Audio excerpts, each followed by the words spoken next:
Good afternoon, everybody. In the name of God, the Compassionate, the Merciful, I wish to provide a brief update on the deliberate, unprovoked, and unlawful war of aggression launched by the United States and the Israeli regime against the sovereignty and territorial integrity of the Islamic Republic of Iran. Today marks the 7th consecutive day of this large-scale military aggression, which began on 28 February. The United States and Israeli regime continue their brutal and massive attack against Iran and the Iranian people unabatedly and without pause. These attacks are indiscriminate. They deliberately target civilians and civilian infrastructure across my country. The United States and Israel have demonstrated that they recognize no red line in committing their crimes. Iranian cities are being attacked indiscriminately. Densely populated residential area and critical civilian infrastructure are deliberately targeted. These acts constitute clear war crimes and crime against humanity. Yesterday, the United States Secretary of War openly admitted that the United States is using 500, 1,000, and 2,000 pounds bomb with massive destructive power against Iranian cities. They are dropping 2,000-pound bomb in densely populated civilian areas. Their intention is clear: to terrorize civilians, massacre innocent people, and cause maximum destruction and suffering. Their claims that they have targeted only military objectives is a lie and baseless. The facts on the ground prove otherwise. Despite our repeated communication to the Security Council calling for an immediate halt to this criminal war, the Council has remained silent. It has chosen to turn a blind eye to these grave violations, despite its primary responsibility under the Charter of the United Nations to maintain international peace and security. According to the latest report of the Iranian Red Crescent Society, at least 1,332 civilians, including women and children, have lost their lives so far. Thousands more have been injured, and the number continues to rise. Airports, schools, hospitals, healthcare centers, residential buildings, sport facilities, mosques, diplomatic police headquarters, and other civilian infrastructure have been deliberately targeted and destroyed. On the first day of aggression, a girls' elementary school in Minab in southern Iran was struck.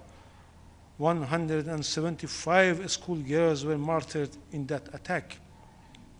More than half of the victims could only be identified through DNA testing. So far, more than 180 Iranian children across the country have lost their lives as a result of this criminal war waged by the United States and the Israeli regime. Many more have been also injured. More than 20 schools have been damaged. Hospitals, Red Crescent facilities, and emergency response centers have also been repeatedly targeted. Till now, 13 healthcare facilities have been attacked.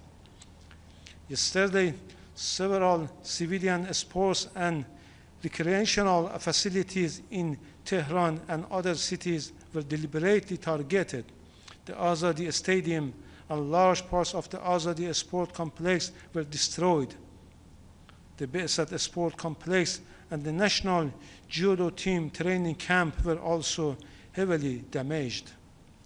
Israeli missile strike further hit several municipal recreational facilities in southern Tehran, including the Azadegan Water Park, stadium, and sports hall. The municipality building also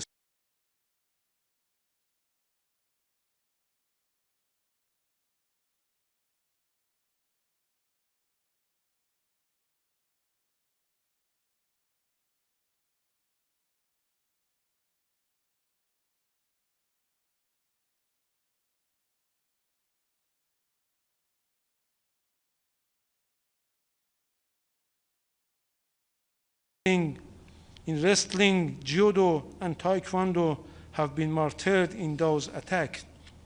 Sports and recreational facilities are civilians' objects protected under international humanitarian law. The deliberate targeting constitutes a war crime. Despite its constant claims of defending freedom of navigation, the United States committed a dangerous act of aggression at sea on 4th of March, nearly 2,000 miles from Iran's shore.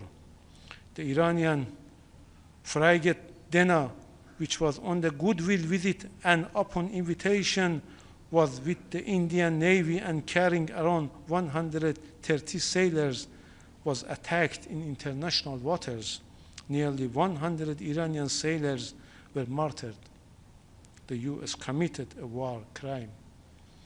This heinous and unlawful attack constitutes a grave violation of the law and the fundamental principle of freedom of navigation.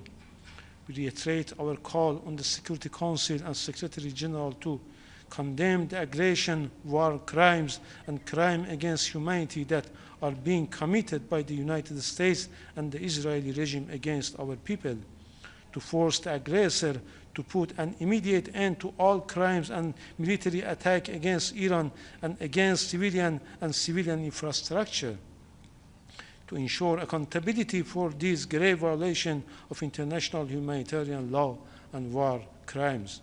We continue to exercise our inherent right to self-defense under Article 51 of the Charter of the United Nations until this aggression and this barbaric attack stop. Our response is lawful, necessary, and proportionate. Let me emphasize once again, Iran targets only the military objectives of the aggressors. We don't target civilians. We don't target the interests of neighboring states. We are currently investigating the allegation regarding a strike on non-military sites.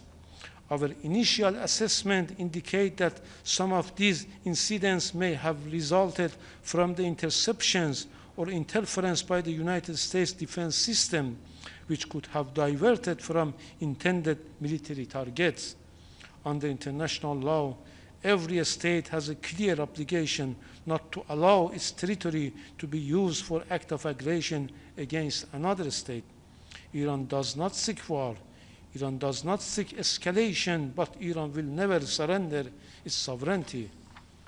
Our ancient and proud civilization testifies that Iran has always been a peaceful, peace-loving nation committed to coexistence, dignity, and respect among nations.